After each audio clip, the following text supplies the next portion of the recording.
and following securing manufacturing, securing medical devices and healthcare is definitely going to be followed by something that's very key to it, and that's why we have a special guest here.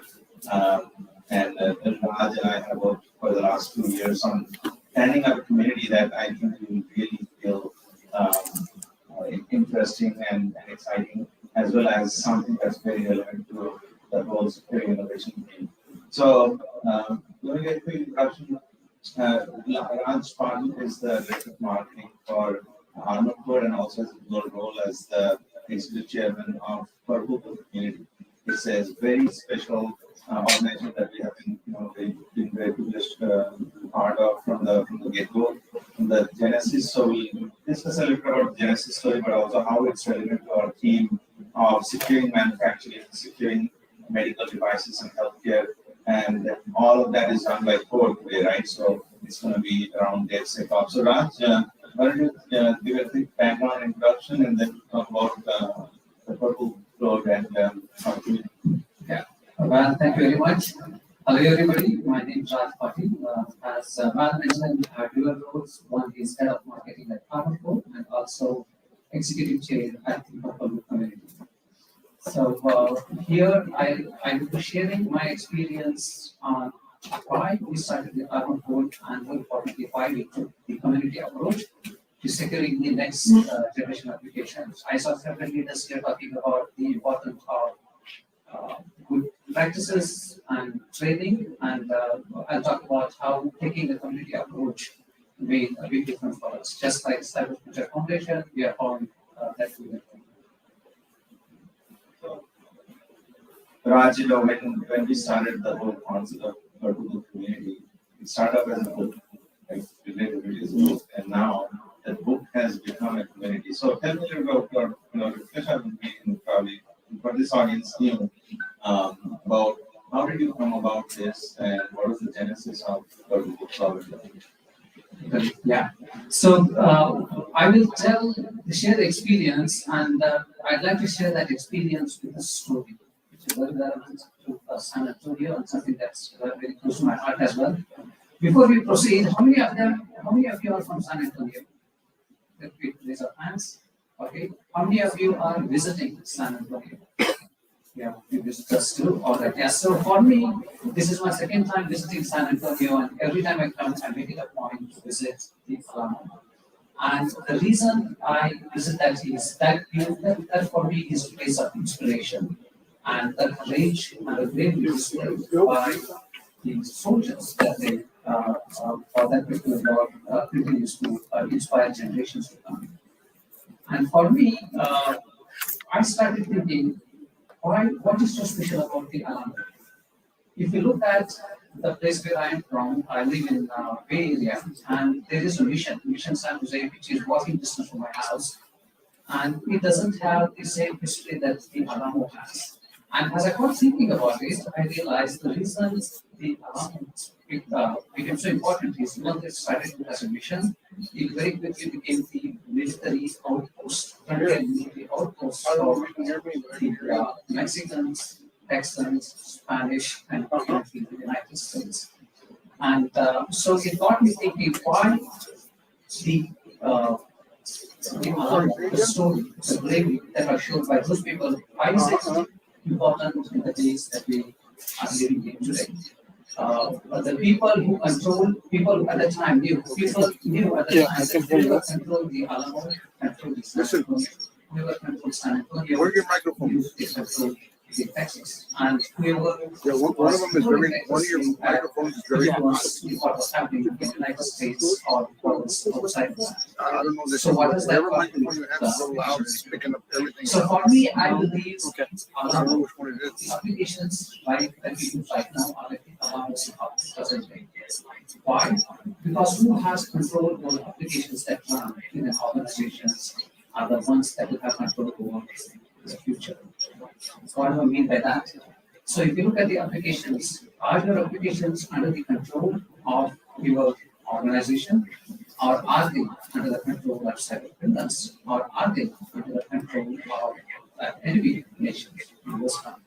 Right? So whoever has applications that run your organization as the goal of that. And we know at Alamo, in spite of all the bravery that was shown by the soldiers, the leaders on that day, the story did end quite well. And we believe there is an opportunity for us to change that for the application security. In application security, there are leaders who are waging this struggle. And in many cases, they are waging it on their own, in their organization, within their organizational boundaries. And that's when we started Armor Code. Armor Code is an application security posture management company. We help with DevSecOps orchestration, and we help with continuous compliance and unified vulnerability management. A lot of words at the same time here, but basically we help companies keep their application secure and ship them securely and ship them fast. So we thought there is no point in building a company which just makes a product. We wanted to build a community where the leaders feel supported by talking to each other. I feel in security, especially, we are a suspicious bunch. We trust only the people, we mostly trust the people that are in security, and we learn from each other, we talk to each other. So we wanted to build a platform where these leaders will come together. And that's when the idea of starting writing a book for the community came along. And this was back in December 2020. So many of you know what happened. How many of you remember the big event that happened December 2020? The SolarWinds attack. So as the world was grappling with the SolarWinds attack, we thought it would be appropriate to get the leaders together, and we would like to look on the concerns, best practices, and case studies that we have in application security.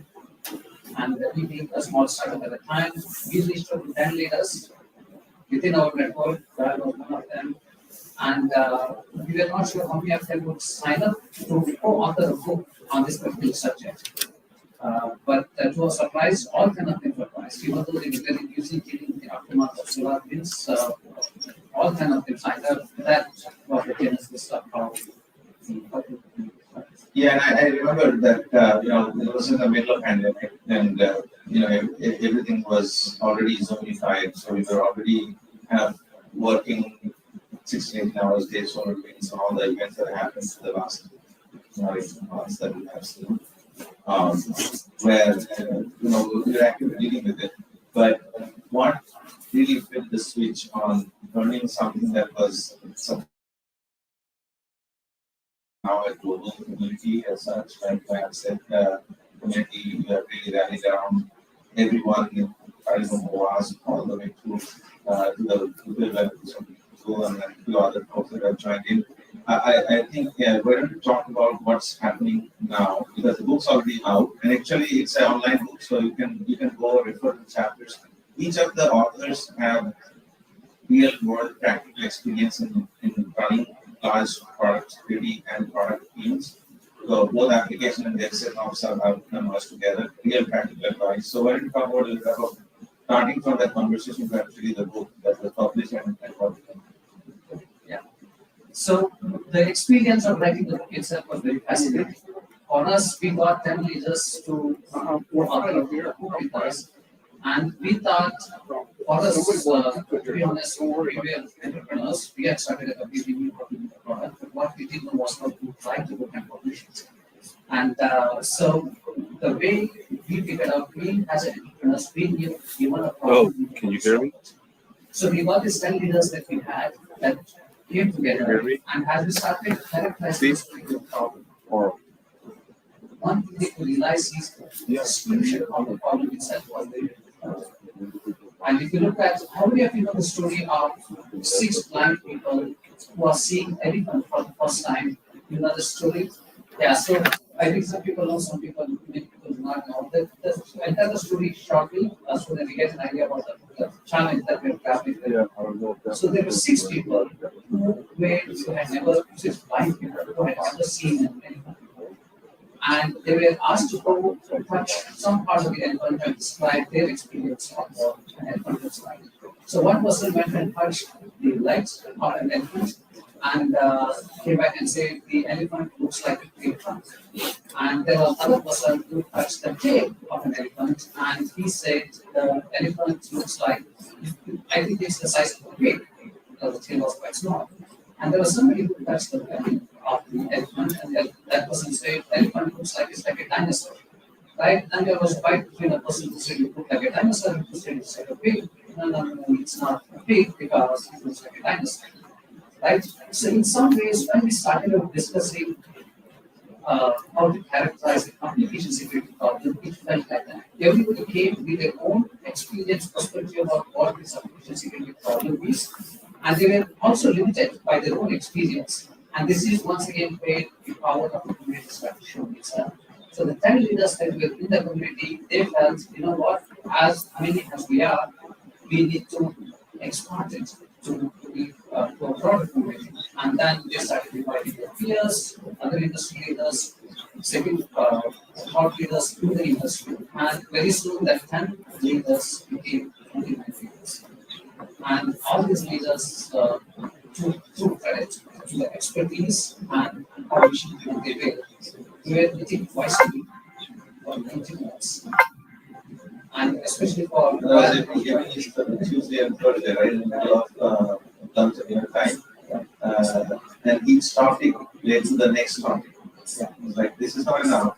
So when we started, for example, when we started the how do you actually plan and budget for a product security initiative? How do you plan to roll out a new platform, or how do you start a new application security program? Each of them are comprised of multiple stakeholders, and each of them needs to have separate points. And that's when Raj and I and the others met, we were like, we have to be constructive program of their setups and applications security, because it's very much related to the business, right? And that led to making other chapters. yeah, and that once again the power of the community. Once when we started out, we thought the book will have 4 chapters in it, but as people just started bringing in their perspective, that 4th chapter book actually ended up becoming a 10th chapter. And the book, from beginning, our whole idea was to democratize software security. So if you want to see, you can go, if you want to read that book, it's available for free for anybody to read. If you search for the Purple Book Community, and you'll see the book, and you can see all the 10 chapters later in that. And I should give a lot, I mean, a lot of depth and gratitude to the leaders because every leader was very busy. I personally remember well because it's 7 p.m. East side, 5 to 6:30 our time. There were times when I was actually cooking in the background and contributing to the meeting. Right? So that's the kind of commitment that we got from the leaders that we're in, and that's the kind of commitment we want to get this step. So I think it's well, I don't know what's next for community, because I think the AppSecCon was one of the largest conferences online, of course, but there's going to be more local people actually participate in AppSec and there's a talks and back forward. How do you envision this coming? Very good question. So for us, when we started out, as I was saying, our goal was to start writing a book. Started, the community went on, and the community came on. And once the community came on, we have about 200 leaders. For the most part, it's invite only, or people can apply. I encourage you to apply. We'd love to have your talent and time for a cause like this. But at one point we realized we need to spread the word around to everybody outside of the community itself. That's when we came up with the AppSecCon that you mentioned. And AppSecCon, we had about 2,200 people from 24 different countries attend that conference.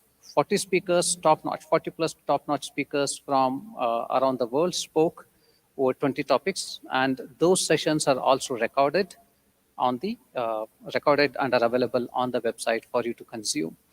And now talking about the future, for us, what we are seeing is the level of engagement from the community seems to be deepening from every month that we go to, that every month that passes. So now our goal is to have chapters local chapters in different parts of the world and different parts of the United States. We are kicking off a chapter in New York. It's a secret right now, actually. Let's keep it here. We are going to kick it off in first week of November. There's going to be one in Seattle, one in Dallas, one in Chicago, and we'll follow them up with a couple of chapters globally. So the idea is the local leaders come together and talk about issues that are of interest, particular interest to them. If you go to New York, for example, we are talking about, since there are a lot of financial industries, the leaders will talk about what are the application security implications for the finance industry, because that's where the talent is. So different areas, different specializations, and that's the power of community coming together. Yeah, and this is my third organization that I have been part of from the get-go. The first one is, of course, Cloud Security Alliance. Many of you know, those are part of the CFF community, at least have talked about it. I think Cloud Security Alliance started with like 12 people, now 140,000 members. We're probably a very sparsely populated team at that time. And I see AppSecCon from the movement that we saw. I think Purple Book community for focused on application security would be probably the next big thing. And what we really urge to all our members as well as those attending here is that check out Purple Book community in terms of the content that they have that are real world experiences.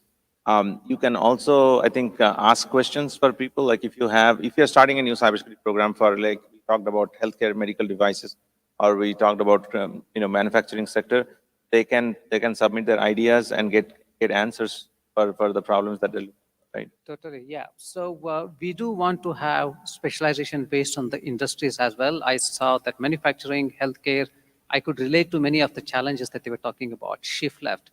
Why it's important that we actually solve the problems where they're actually created, or even before they are created, where the code is written, right? It takes $1 to fix when it's being returned. It takes $100 to fix when it's out there in the field and being deployed. So so I would encourage and welcome leaders that spoke here from the manufacturing and healthcare to be part of the Purple Book community, and from other industries too, so we can have a focused discussion on that. Doesn't matter whether you're in the same place. The idea is focus industry-specific issues. Any next steps for Purple Book to be engaged in areas like sectors or regions? You talked about new chapters. Will participate in that. Yeah. So for us, once we have these 4 chapters in United States, we want to learn lessons from that, and of course we want to expand beyond the 4 cities that we have. We have Austin in mind, we have San Antonio in mind for further expansion. So and I'm very happy to see that there is some young talent here who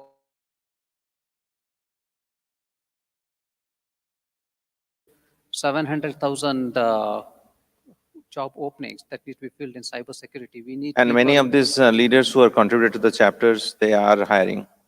Yes. Right? Yes. So 200 members that Purple Book community that Raj talked about, each of them are either DevSecOps leaders and they're starting a program, or they're running and expanding their program, or they're part of, they're transitioning. So you'll have new opportunities to work on. So if you are looking into a new space to break into, or if you want to grow, DevSecOps is definitely the place to grow.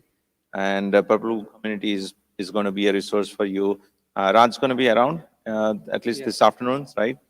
And there is something going on this Friday, so he's going to kick that off.